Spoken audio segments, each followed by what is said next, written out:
Kevin Costner's Horizon, an American saga, could lead to the same kind of Western revival he accidentally kickstarted in 1990.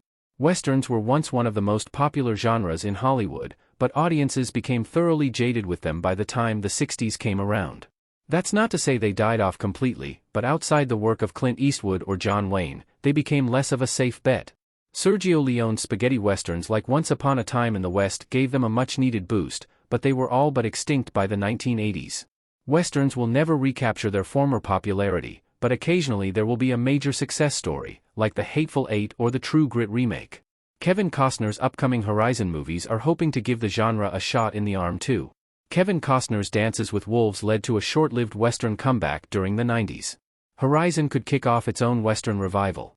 Horizon is seen as a major financial risk, but if they perform well, Costner stands to make a lot of money. Costner's hopes of making Horizons Chapters 3 and 4 are also riding on the first two installments turning a profit. The Star's Gamble recalls his directorial debut Dances with Wolves, another project he invested his own money in.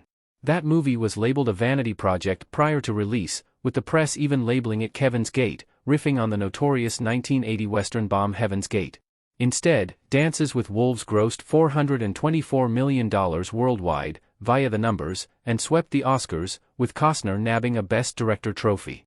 More than that, Dances with Wolves' success signaled to studios that, after a long drought, audiences wanted to see westerns on the big screen again.